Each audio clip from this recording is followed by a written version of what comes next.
बिस्मिल्लाहिर्रहमानिर्रहीम। अस्सलाम वालेकुम डियर स्टूडेंट्स। उम्मीद करता हूँ आप सारे खैरियत से होंगे।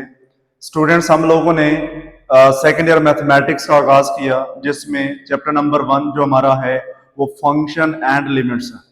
सबसे पहले हम लोगों ने अपने लास्ट लेक्चर में फंक्शन को डिफाइन किया, फंक्शन बनता कैसे है वो सारा कुछ एक्सप्लेन किया हमने।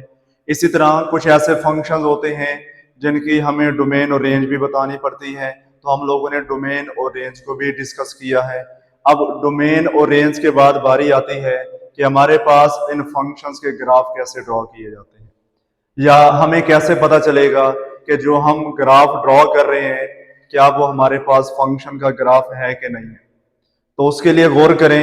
हम कहते हैं कि अगर हमारे पास f कोई भी रियल वैल्यूड फंक्शन है, रियल वैल्यूड फंक्शन को कैसे लिखा जा सकता है, लाइक आप कह सकते हैं कि y is equal to F of x.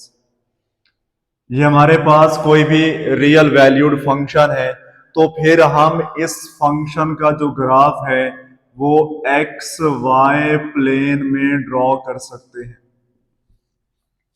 अगर हमारे पास y is equal to F of X कोई रियल वैल्यूड फंक्शन और रियल नंबर्स का, तब हम उसका ग्राफ कहां पे ड्रॉ कर सकते हैं, एक्स वाई प्लेन में ड्रॉ कर सकते हैं। और इसमें हमारे पास कोई भी फंक्शन होता है, उसका जो ग्राफ आपने ड्रॉ करना है उसके लिए हमें क्या चाहिए, सेट ऑफ पॉइंट्स चाहिए। जैसे एक्स वाई आपके पास है कि y is equal to F of x, ये हमारा फंक्शन है, and x is in the domain of the function. क्या हम x की जगह पे जो भी नंबर पुट करते हैं वो हमारी क्या होती है, डोमेन होती है। x की जगह पे नंबर पुट करके हमें जो y का रिजल्ट मिलता है वो हमारी बेसिकली क्या होती है, वो रेंज होती है। अब आप लोगों के सामने मैंने चंद एक जो है ना ग्राफ्स बनाए हैं। हम ये चेक करना चाहते हैं कि विजुअली ग्राफ को देख के हम बताना चाहते हैं क्या ये फंक्शन बनते हैं कि नहीं।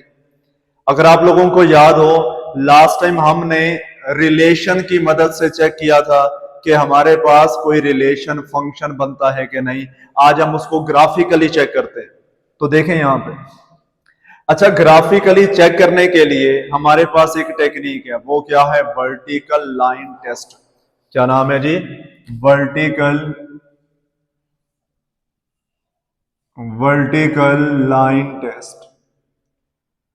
हम क्या करते हैं, अपने इस ग्राफ को वर्टिकल लाइन टेस्ट की मदद से टेस्ट करते हैं कि क्या अगर हम किसी ग्राफ के ऊपर वर्टिकल लाइन ड्रॉ करें, क्या वो वर्टिकल लाइन हमारे उस ग्राफ को एक पॉइंट पे इंटरसेक्ट करती है या एक से ज्यादा पॉइंट्स पे इंटरसेक्ट करती है।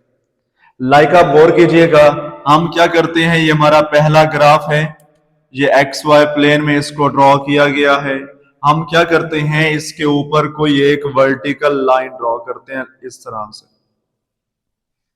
अभी आप गौर करें तो मैंने इस पॉइंट पे एक वर्टिकल लाइन ड्रॉ की, और ये वर्टिकल लाइन इस ग्राफ को कितने पॉइंट्स पे इंटरसेक्ट कर रही है, सिर्फ एक पॉइंट पे। आप ऐसा करें, कोई एक दो और यहां पे ड्रॉ करके देख लें कि फॉर एग्जांपल ये हमारे पास है, अभी भी सिर्फ एक पॉइंट पे कट कर रही है। एक और ड्रॉ करके देख लें आप, अभी भी कितने पॉइंट्स पे इंटरसेक्ट कर रही है, सिर्फ एक पॉइंट पे। इसका मतलब ये जो ग्राफ हमारे पास है ये किसका ग्राफ है, किसी फंक्शन का ग्राफ है। तो कहने का मतलब क्या है, अगर वर्टिकल लाइन किसी भी ग्राफ को सिर्फ एक पॉइंट पे इंटरसेक्ट करेगी, तो वो जो हमारे पास ग्राफ होगा वो किसी फंक्शन का ग्राफ होगा, यानी हम उसको फंक्शन कह सकते हैं। तो यहां से पता चला कि ये जो हमारे पास है, दिस इज द फंक्शन, ये एक फंक्शन है। अब हम क्या करते हैं, अपने वर्टिकल लाइन टेस्ट को यहां पे अप्लाई करते हैं।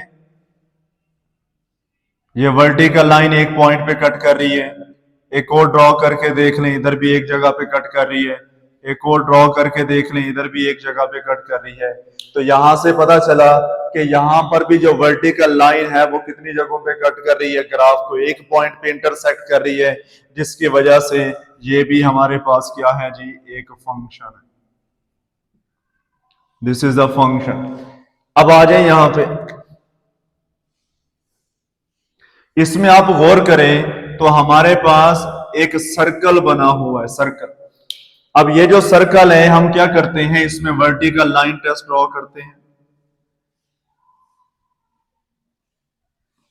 आप गौर करें तो ये जो वर्टिकल लाइन हमने ड्रॉ किया है वो इस सर्कल को कितने पॉइंट्स पे कट कर रही है, 2 पॉइंट्स पे। क्योंकि यहां पर वर्टिकल लाइन हमारे इस ग्राफ को 2 पॉइंट्स पे कट कर रही है, इसलिए हम कह सकते हैं कि ये हमारे पास फंक्शन नहीं है। This is not a function.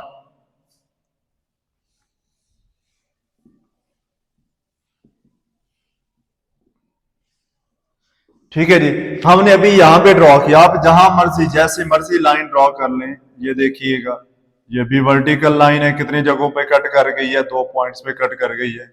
आप कोई और कहीं और ड्रॉ करके देख लें, ये देखें जी, इधर भी कितने पॉइंट्स पे कट कर गई है, 2 पॉइंट्स पे कट कर गई है। तो हम कह सकते हैं कि ये हमारे पास किसी भी फंक्शन का ग्राफ नहीं है, मतलब कि ये फंक्शन ही नहीं है। इसी तरह हम गौर करें, जब हम यहां पे आते हैं, ये भी एक ग्राफ है हमारे सामने।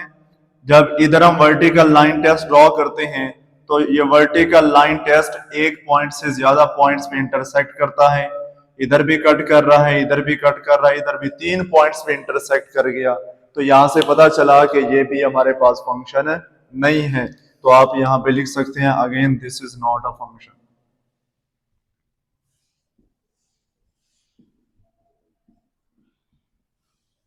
तो आप लोगों को पता चल गया कि हमें कैसे पता चलेगा ग्राफिकली, ग्राफिकली हमें कैसे पता चलेगा कि कोई भी रिलेशन फंक्शन है कि नहीं है। उसके लिए हम क्या करते हैं, वर्टिकल लाइन टेस्ट ड्रॉ करते हैं। अगर हमारा वर्टिकल लाइन टेस्ट जो है वो ग्राफ को एक पॉइंट पे इंटरसेक्ट करेगा तो वो हमारे पास क्या होगा, फंक्शन। और अगर वर्टिकल लाइन एक से ज्यादा पॉइंट्स पे इंटरसेक्ट करती है तो इसका मतलब वो हमारे पास फंक्शन नहीं होगा।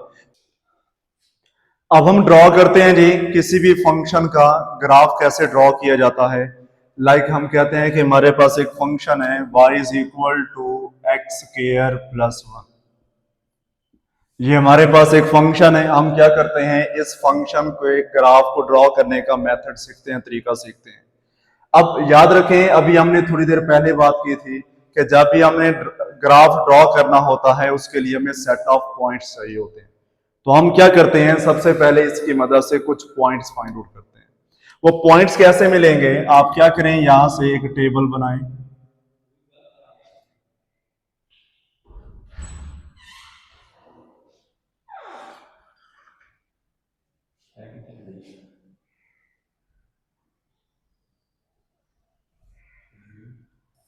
अब हम ग्राफ ड्रॉ करते हैं जी।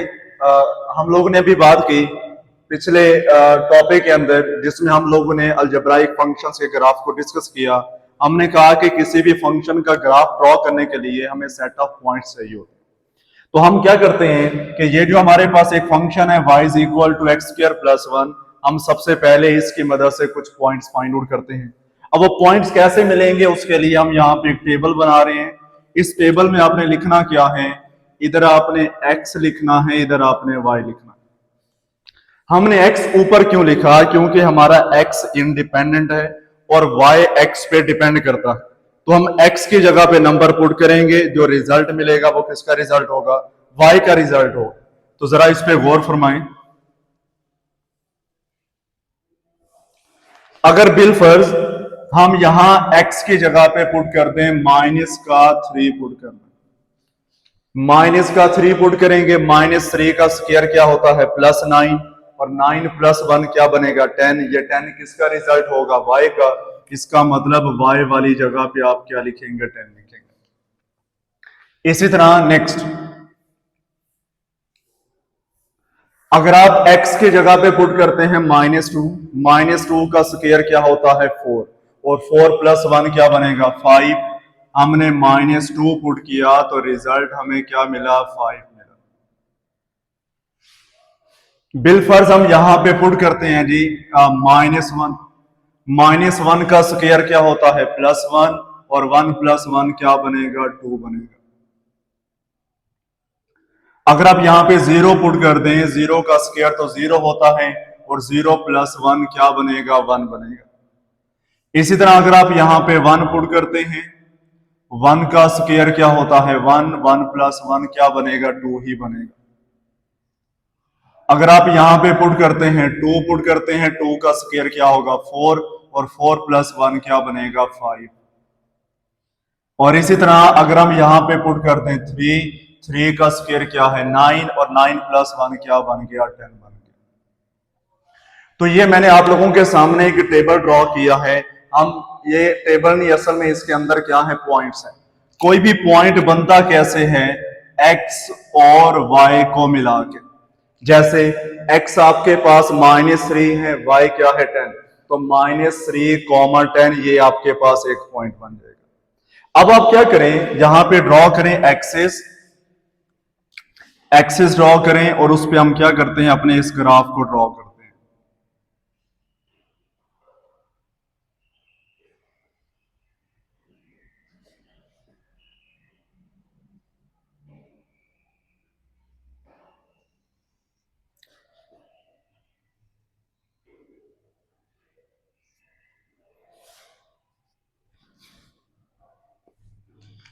जरा गौर कीजिएगा, हम कहते हैं कि ये हमारे पास x है, ये x प्राइम, ये y है, और ये क्या है जी, ये y प्राइम है। हमें x एक्सिस पे कौन कौन से नंबर चाहिए, सबसे पहले 0, 0 कहां पे होता है ओरिजिन पे, 0 0 ये आ गया। उसके बाद कौन कौन से नंबर चाहिए हमें यहाँ पे, जरा गौर कीजिएगा। हमें यहाँ पे x एक्सिस पे 1 चाहिए, हम कहते हैं कि ये हमारे पास यहाँ पे 1 है। हमें 2 चाहिए, आप यहां पे लिख दें जी ये 2 है आपके पास। 3 चाहिए, ये एक्स एक्सिस पे आपके पास 3 आ गया। इसी तरह नेगेटिव एक्सिस पे हमें क्या चाहिए -1, हम कहते हैं कि ये हमारे पास -1 है। -2 चाहिए तो हम कहते हैं कि ये हमारे पास -2, और -3 भी चाहिए तो ये हमारे पास क्या बन गया -3। आप देखें ये एक्स एक्सिस की नंबरिंग है, -3, -2, -1, 0, 1, 2, 3। हमने एक्स एक्सिस की सारी नंबरिंग कर ली है। एक्स एक्सिस के बाद बारी आती है वाई एक्सिस की। वाई एक्सिस पे नंबर हमें 1 से लेकर कहां तक चाहिए 10 तक। तो हम 1 से शुरू करते हैं कि ये हमारे पास 1, 2, 3, 4, 5, 6, 7, 8, 9, और ये क्या है जी 10। हमने क्या किया, y एक्सिस पे 1 से लेकर 10 तक की नंबरिंग की है। जरा मुझे बताइए कि पहला पॉइंट हमारे पास क्या है, जरा देखें। हमें x पे चाहिए -3 और y पे क्या चाहिए 10। आप लोग ढूंढें कि x पे, x एक्सिस पे -3 कहां पे है। आप गौर करें तो ये x एक्सिस का -3 है, और y एक्सिस पे हमें क्या चाहिए 10, ये y एक्सिस का 10 है। अब इस -3 को हम कहां तक लेके जाएंगे, 10 तक लेके जाएंगे, ये इस तरह से। तो ये आप लोगों के पास इसका पहला पॉइंट बना है, यहां पे पॉइंट लगा दें। ये कौन सा पॉइंट है, -3, 10, ये पहला पॉइंट है। इसी तरह दूसरा पॉइंट क्या है, -2, 5। ये x एक्सिस पे ढूंढे जरा, -2 कहां पे है, ये -2 है, और y एक्सिस पे क्या होना चाहिए 5, ये 5 हमारे पास है। तो जरा गौर करें, हम -2 को कहां तक लेके जाएंगे, 5 तक लेके जाएंगे, ये 5 तक लेके गए हैं, और ये हमारे पास यहां पे ये पॉइंट आ गया। इसी तरह हमारे पास x एक्सिस पे -1 और 2, ये -1 है, इस -1 को कहां तक लेके जाना है बेटे, 2 तक। ये हम इसको यहां 2 तक लेके आए, यहां पे ये पॉइंट आ गया। उस पे बाद गौर करें, x पे 0 होना चाहिए, y पे 1 होना चाहिए। अब एक बात याद रखें, अगर हमारा x कोऑर्डिनेट 0 हो तो वो जो पॉइंट होता है वो y एक्सिस वाली लाइन के ऊपर होता है। होगा कहां पे, जो y कोऑर्डिनेट गिवन होगा, यहां पे y कोऑर्डिनेट क्या गिवन है 1, तो इसका मतलब पॉइंट कहां पे लगेगा, जहां पे 1 होगा। इसके बाद x पे 1 चाहिए और y पे क्या चाहिए 2 चाहिए। ये x का 1 है और ये यहां पे y का 2 है, तो इधर जाके ये पॉइंट बनेगा आपके पास। अब x पे 2, y पे 5 चाहिए, ये x का 2 है, इसको हमने कहां तक लेके जाना है, 5 तक लेके जाना है, तो ये हमारे पास यहां पे ये पॉइंट आ गया। और इसी तरह उसके बाद क्या है, 3 और 10 है, ये हमारे पास यहाँ पे 10 है, हमने 10 को कहाँ तक लेके जाना है जी, 3 तक लेके जाना है। ये आ गया 3 तक, ये हमारे पास यहाँ पे अगला पॉइंट आ गया। अब आप गौर करें तो ये जो पॉइंट्स आपके पास हैं ये इधर से स्टार्ट हुए हैं, ऐसे घूमते हुए ये ऐसे जा रहे हैं। अब हम क्या करते हैं जी, इन तमाम पॉइंट्स को जो हमने यहाँ पे लगाए हैं इन सारे पॉइंट्स को आपस में जोड़ देते हैं। तो आप गौर करें कि ये जितने भी पॉइंट्स हैं ये सारे के सारे एक राउंड शेप में हैं। तो देखिएगा इस चीज को, हम यहां से इसको ड्रॉ करना स्टार्ट करते हैं।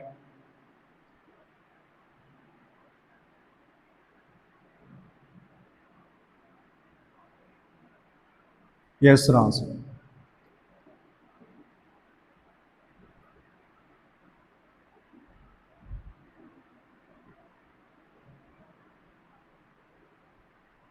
ये देखिए बेसिकली हमारे पास ये जो ग्राफ बनता है ये एक पैराबोलिक शेप है। ये हमारे पास हमेशा ये पैराबोलिक शेप ग्राफ बनता है।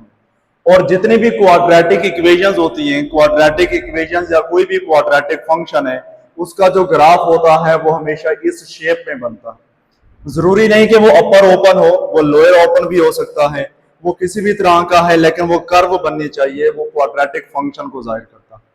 ठीक है जी। तो इस तरह से हमारे पास आज हम लोगों ने यहाँ पे किसी भी फंक्शन के ग्राफ को ड्रॉ करने का तरीका सीखा। ग्राफ ड्रॉ करने के लिए हमें क्या चाहिए, पॉइंट्स। पॉइंट्स कैसे निकालेंगे, हम यहाँ पे एक टेबल बनाते हैं। टेबल बनाने के बाद हमारे पास दो वेरिएबल्स हैं, एक इंडिपेंडेंट और दूसरी क्या है, डिपेंडेंट।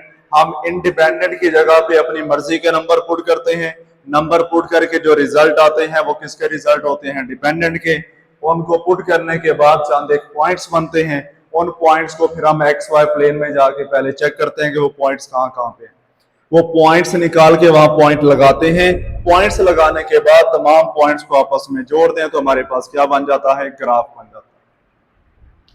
टाइप्स ऑफ फंक्शन के बाद बारी आती है कि हमारे पास कोई ऐसे फंक्शन भी आ जाते हैं जो पीस वाइज डिफाइंड फंक्शन।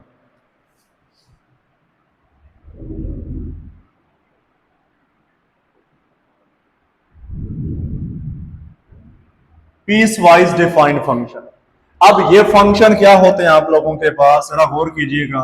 हम कहते हैं कि हमारे पास कोई भी एक एग्जांपल बना लेते हैं, f of x is equal to,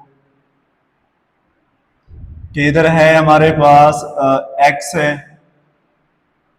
where x is less than equal to 0, और इधर हमारे पास है जी एक्स प्लस 1 है where x is greater than x is greater than 0। हमने जो है ना अपनी मर्जी से एक यहाँ पे एक फंक्शन बना दिया है। ठीक है जी। अब यहाँ पे दो फंक्शंस को मिला के एक फंक्शन बनता है। तो एक हिस्सा ये है, दूसरा हिस्सा ये है। ऐसे फंक्शन को नाम दिया जाता है पीस वाइज डिफाइंड फंक्शन। ठीक है। अब इस फंक्शन में है क्या, क्योंकि दो फंक्शंस हैं तो इसके ग्राफ भी कितने बनेंगे आपके पास, एक हिस्से के ऊपर, मतलब टेबल कितने बनेंगे, दो बनेंगे। तो आप क्या करें, सबसे पहले इस हिस्से को यूज कर लें। ये हिस्सा हमारे पास क्या है, आप यहां पे लिखें कि y is equal to x, और एक हमारे पास है y is equal to x plus 1। एक हम y is equal to x के लिए टेबल बनाते हैं यहाँ पे, ये इस तरह से आप एक टेबल बनाएंगे y is equal to x के लिए, और एक हम टेबल यहां पे बनाते हैं y is equal to x plus 1 के लिए।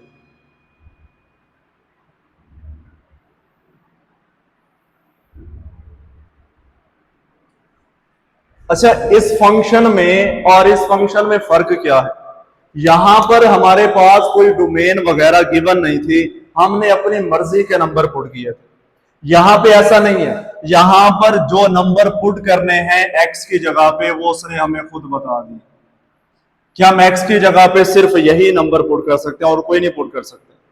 तो आप गौर करें, हम यहां पे लिखते हैं कि इधर हमारे पास एक्स है और इधर हमारे पास क्या है, वाई, एक फंक्शन बन गया। अगर बिलफर्ज हम यहाँ x की जगह पे -4 पुट करें तो डेफिनेटली हमें y का रिजल्ट भी क्या मिलेगा, -4। अगर हम x की जगह पे बेटे -3 पुट कर दें हमें y का रिजल्ट भी क्या मिलेगा, माइनस। अगर हम x की जगह पे -2 पुट कर दें तो हमारे पास y का रिजल्ट भी क्या बनेगा, -2। अगर हम यहाँ पे -1 पुट कर दें तो इधर भी क्या मिलेगा, -1। और अगर हम 0 पुट कर दें तो यहाँ भी क्या मिलेगा, 0 मिलेगा। जी हमारे पास एक टेबल बन गया। हमने यहाँ पे पॉजिटिव नंबर क्यों नहीं पुट किए, क्योंकि उसने कहा कि हम x की जगह पे वो सारे नंबर पुट कर सकते हैं जो 0 और 0 से छोटे नंबर हैं। अब 0 से छोटे नंबर कौन से आपके पास, तमाम नेगेटिव नंबर हैं, इसलिए हम यहाँ पे सिर्फ नेगेटिव ही पुट कर सकते हैं। इसी तरह अगर हम इसकी बात करें कि ये हमारे पास x है और ये हमारे पास क्या है जी, y। अब हम x की जगह पे सिर्फ 0 से बड़े नंबर पुट कर सकते हैं। वो कौन कौन से हैं? अगर हम x की जगह पे बेटे 1 पुट कर दें तो 1 + 1 क्या बनेगा, 2 बनेगा। अगर हम x की जगह पे 2 पुट करें तो 2 + 1 क्या मिलेगा, 3 मिलेगा। और इसी तरह हम यहाँ पे 3 पुट कर दें तो 3 + 1 क्या बनेंगे बेटे, 4 बनेगा। आप क्या करें जी, इसके लिए ग्राफ ड्रॉ करें, उसी तरह से एक्सिस बनाएं।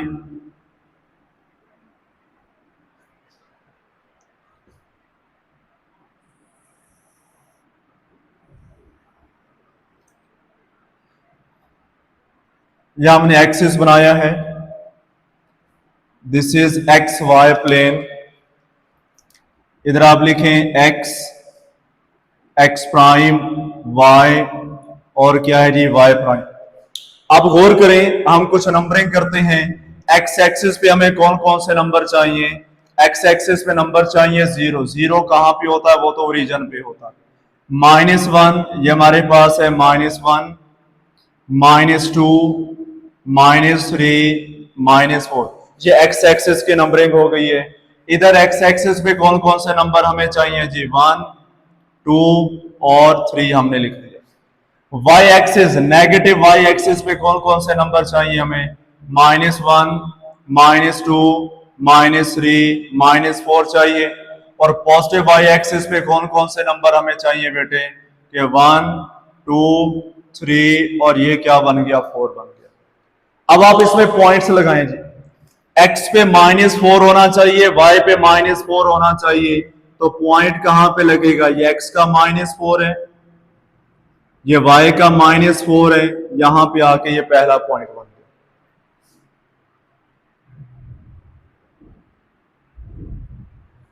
इसी तरह x पे -3, y पे -3, ये x का -3 है, ये y का -3 है, ये आपके पास पॉइंट लग गया।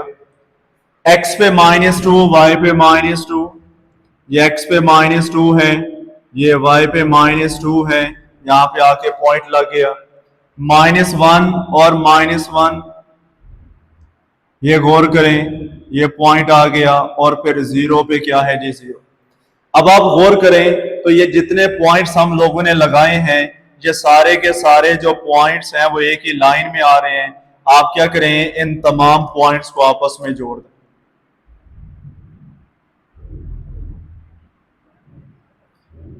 ये देखें, ये हमारे पास एक ग्राफ बन गया।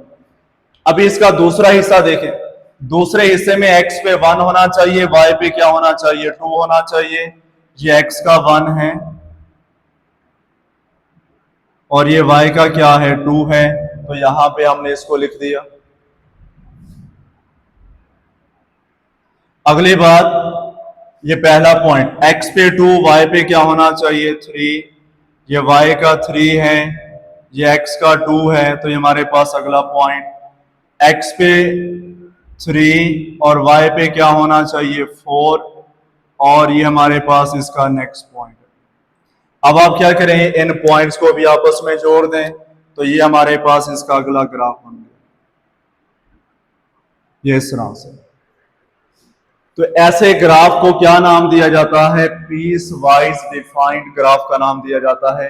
हमारे पास पीस वाइज डिफाइंड फंक्शन थे, हमने दोनों फंक्शन का अलग अलग ग्राफ बनाया है। तो ये जो ग्राफ बना है ये पूरे इस एफ ऑफ एक्स का ग्राफ है। स्टूडेंट्स गौर कीजिएगा, अब हम यहाँ पे बात करते हैं फंक्शंस की टाइप्स की, जिसमें सबसे पहले अलजेब्राइक फंक्शंस क्या होते हैं। याद रखें, अलजेब्राइक फंक्शंस जो होते हैं हम इनको अलजेब्राइक एक्सप्रेशंस की मदद से डिफाइन करते हैं। जैसा कि कोई अलजब्राइक फंक्शन एक्सप्रेशन क्या होता है, लाइक दिस, हम कहते हैं जी x raise to power 4 plus x square plus 1। अब यहां पर वेरिएबल्स को हमने अरिथमेटिक्स की मदद से जोड़ दिया। अरिथमेटिक्स हमारे पास क्या होते हैं, ये जो दरमियान में साइंस होते हैं, हम इनको अरिथमेटिक्स कैसे, अगर हम अपनी टर्म्स को अलजब्राइक टर्म्स को कुछ अरिथमेटिक्स की मदद से जोड़ दें तो वो हमारे पास बनता है अलजब्राइक एक्सप्रेशन। तो अलजब्राइक एक्सप्रेशन से हमारे पास क्या बनते हैं, अलजब्राइक फंक्शंस बनते हैं। अलजब्राइक फंक्शन में सबसे पहले जो बात हम करते हैं वो हमारे पास है कोई भी पोलिनोमियल फंक्शन।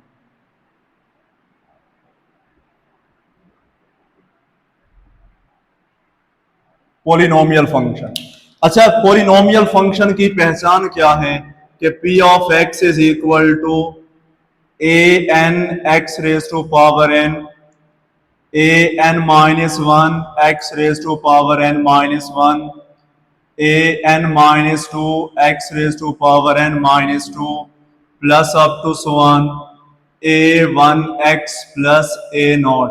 ये हमारे पास एक पोलिनोमियल फंक्शन। अब इसके अंदर कंडीशन क्या होती है, कंडीशन हमारे पास होती है कि ये जितने भी कोफिशिएंट्स हैं a n minus 1, a n minus 2, a 1, a naught, ये सारे के सारे रियल नंबर होने चाहिए कि for all a n minus 1, a n minus 2 up to so on a 1, a naught, ये कहां से बिलोंग करने चाहिए, तमाम रियल नंबर से बिलोंग करने चाहिए। और दूसरी बात, हमारे पास ये जो पावर n है, where n is non negative integer,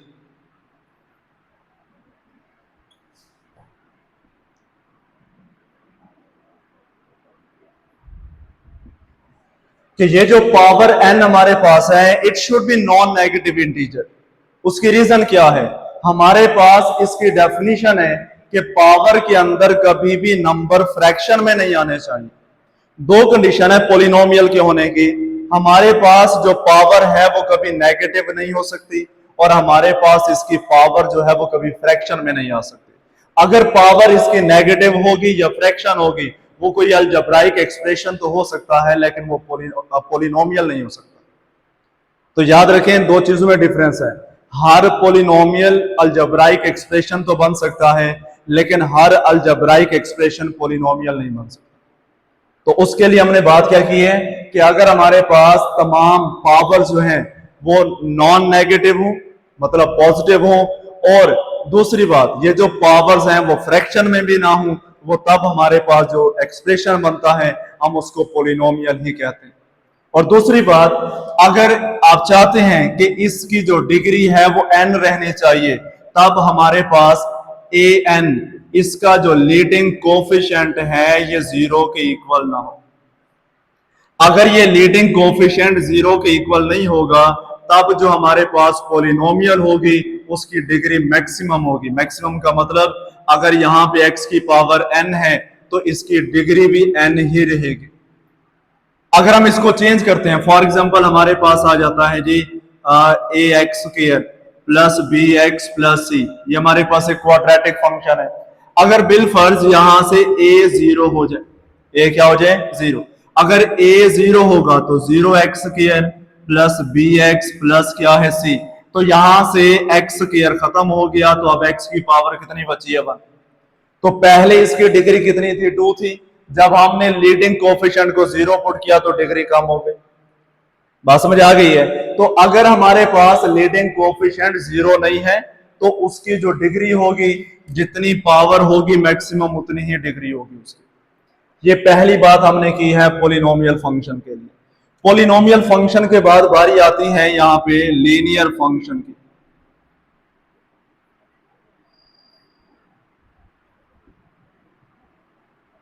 linear function, अब लीनियर फंक्शन क्या होता है जी, ये हमारे पास है f of x is equal to ax plus b, this is the linear function. और इसमें कंडीशन क्या है कि a is not equal to 0 and a b belongs to real number. कि हमारे पास x का जो कोफिशिएंट है वो 0 नहीं होना चाहिए और दोनों ए बी कहां से बिलोंग करते हैं, रियल नंबर से बिलोंग करते हैं। ऐसे फंक्शन को क्या नाम दिया जाता है, लीनियर का। उसकी वजह क्या है, क्योंकि हमारे पास इसकी मैक्सिमम पावर कितनी है, 1। अब ऐसा फंक्शन जिसकी मैक्सिमम पावर 1 हो, मैक्सिमम डिग्री 1 हो, ऐसे फंक्शन को नाम क्या दिया जाता है, लीनियर फंक्शन का नाम दिया जाता है। और लास्ट टाइम डोमेन बताते हुए हम लोगों ने ये बात की थी, रेंज बताते हुए हमने ये बात की थी कि अगर हमारे पास कोई लीनियर फंक्शन है तो उसकी डोमेन भी तमाम रियल नंबर होती हैं और उसकी रेंज भी क्या होती है, तमाम रियल नंबर होते हैं, बशर्त ये कि उसमें कोई रेस्ट्रिक्शन ना लगी। ठीक है, ये हमारे पास है लीनियर फंक्शन। लीनियर फंक्शन के बाद हम बात करते हैं यहां पे आइडेंटिटी फंक्शन की।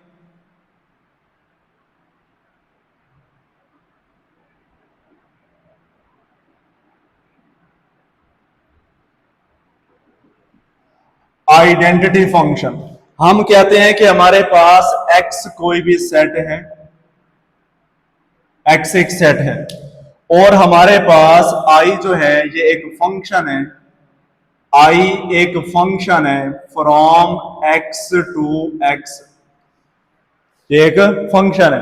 अब इसको हम आइडेंटिटी फंक्शन कहेंगे अगर हमारे पास f ऑफ x किस चीज के इक्वल आ जाए, x के, और फॉर ऑल x कहां से बिलोंग करता है, रियल नंबर से बिलोंग करता है। क्या मतलब, अगर आप x की जगह पे 1 पुट करेंगे तो रिजल्ट 1, x की जगह पे 2 पुट करेंगे तो रिजल्ट 2, 3 पुट करेंगे तो रिजल्ट क्या बनेगा, 3। तो ऐसे फंक्शन को क्या नाम दिया जाता है, आइडेंटिटी फंक्शन का नाम दिया जाता है। आइडेंटिटी फंक्शन के बाद हम बात करते हैं कांस्टेंट फंक्शन की। कांस्टेंट फंक्शन, कांस्टेंट फंक्शन में हम बात करते हैं कि हमारे पास x और y कोई से दो सेट्स हैं, ये दोनों सेट्स हैं। अब इसके अंदर हमारे पास कांस्टेंट को हम जाहिर करते हैं c से, c from x to y। हम इसको फंक्शन तब कहेंगे जब क्या होगा कि c of x is equal to क्या बनेगा, a। अब इसमें गौर करें कि जो हमारे पास x है वो बिलोंग करता है कैपिटल X से और जो a है वो कहां से बिलोंग करता है, y से बिलोंग करता है। क्या मतलब है कि हम x की जगह पे जो मर्जी नंबर पुट करेंगे रिजल्ट a रहेगा, ये चेंज नहीं होगा। क्यों, कांस्टेंट है, कांस्टेंट नंबर कभी बदल ही नहीं सकता। फॉर एग्जाम्पल अगर आप लोगों के पास है f of x is equal to 2 है, आप x की जगह पे 1 पुट करें, क्या 2 चेंज हो सकता है, नहीं हो सकता। आप इसकी जगह पे 2 पुट करें, क्या ये 2 चेंज हो सकता है, ये एज इट इज रहेगा। आप 3 पुट करें, क्या ये 2 चेंज हो सकता है, नहीं चेंज हो सकता। जिसकी वजह से इसको क्या बोला जाता है, कांस्टेंट फंक्शन बोला जाता है। क्या बोला जाता है इसको, कांस्टेंट फंक्शन बोला जाता है जी। कांस्टेंट फंक्शन के बाद लास्ट में हमारे पास है रैशनल फंक्शन है, यहां पे आप लिखेंगे रैशनल फंक्शन। रैशनल फंक्शन क्या होता है, जिसको p of x over q of x form में लिखा जा सके, where q of x is not equal to 0। अब इसमें शर्त यह है कि जो p ऑफ x है, जो p ऑफ x है और जो q ऑफ x है, बोथ आर पॉलिनोमियल्स। ये दोनों क्या होने चाहिए, पॉलिनोमियल्स होने चाहिए।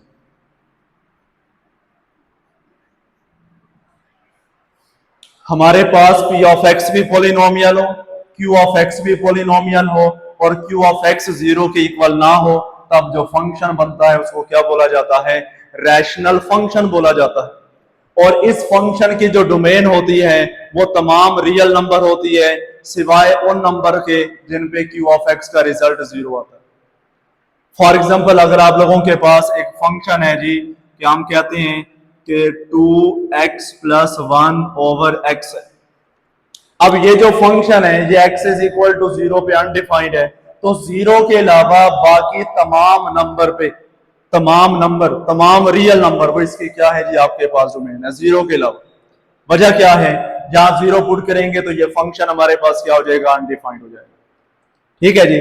तो आज के लेक्चर में हम लोगों ने कुछ 4-5 चीजें डिस्कस की हैं, जिसमें सबसे पहले हमने अलजेब्राइक फंक्शन के ग्राफ्स को डिस्कस किया, जिसमें जो मेन पॉइंट हमारा था वर्टिकल लाइन टेस्ट था। उसके बाद हमने ग्राफ को ड्रॉ करने का तरीका सीखा, फिर हमने कोई पीस वाइज डिफाइंड फंक्शन के ग्राफ को ड्रॉ करने का तरीका सीखा, फिर हमने फंक्शंस की टाइप्स को यहाँ पे डिस्कस किया। उम्मीद करता हूँ सारी चीजें आप लोगों को क्लियर हो जाएंगी। Thank you so much. Allah Hafiz.